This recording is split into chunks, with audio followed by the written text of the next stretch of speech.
Lars, if the decision maker here is now entertaining an alternative model that, right, say, for our purposes, viewing him or her is misspecified, but the decision maker doesn't know it. Okay, so the decision maker is going to say, well, yeah, the decision maker is going to say, I'm going to begin with this baseline model, but I'm going to feed in some potential mistakes. The mistakes are going to say, I'm going to take this ht of iota, and I'm going to append I'm going to make that dt be the kind of mean of this increment here instead of 0. But I'm trying to get whether the decision maker is entertaining this as like he or she is saying, I could be wrong. So how wrong? Okay, so this is where he's going to entertain this alternative a bounding analysis here, right? So he's going to look at this is where the kind of worst case analysis is going to start coming into play. Is it misspecified? From whose point of view is it misspecified? Here's a single decision maker problem. The decision maker says, I've got this model, but I suspect it might not be quite right. Okay. And the sense which it's not going to be quite right is I have to operationalize that. I'm going to operationalize that by saying, I'm going to look at normal shocks now have small means instead of 0 means. Okay? And maybe the means depend on iota. That's going to be a way to get misspecified dynamics. Maybe they depend on the past history of x's. They could even they could depend on a lot of stuff. There's a little bit of a drift there, but it's hard to detect. But if it's small drift, then a statistician's going to struggle like crazy with it. So a statistician's going to say, I'm going to give up trying to estimate this extra component, but I want to tolerate its presence when I'm thinking about decision making. But what decisions? Because so far you haven't really. Right. Did I miss that? No. Okay. So imagine now there's a decision problem under which there's these are the state dynamics. These are probably the state dynamics associated with it. Maybe there's an action about trying to decide how much to consume and invest or something like that. But part of the state dynamics include this x evolution here.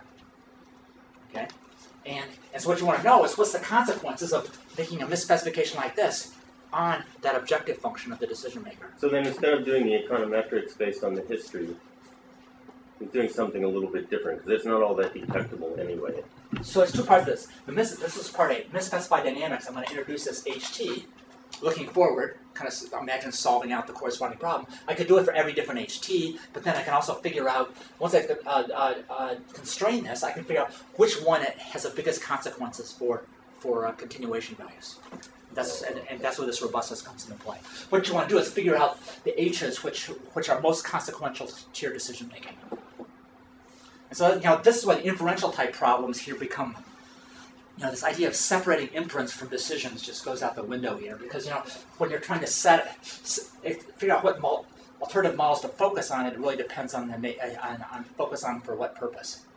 So, usually the argument is why we have a separate stat department from an economics department is the statistician can go through and produce posteriors, and then we can go use them.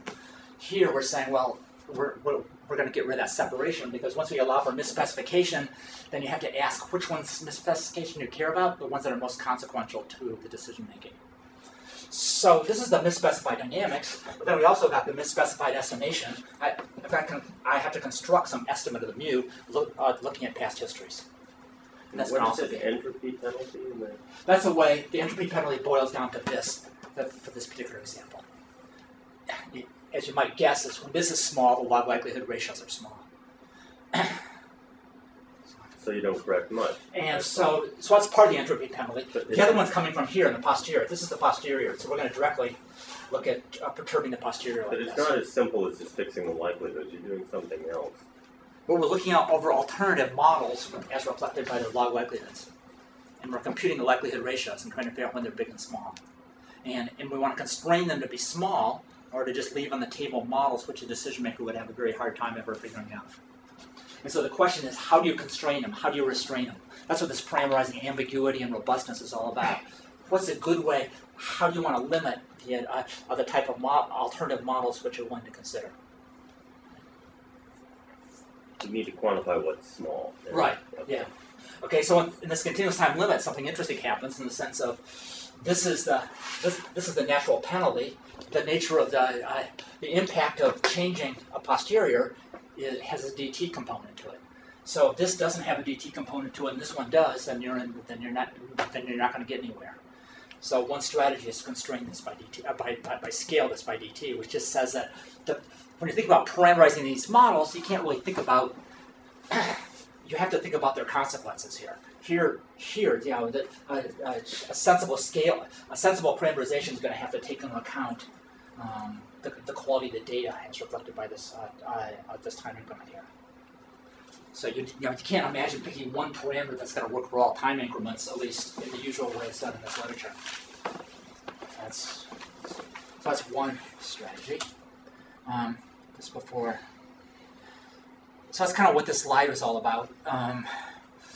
This part of this literature, this Klippenhoff et al. Literature, never even mentions robustness, but in our 2007 paper, we give a robust interpretation of some of the stuff they're doing.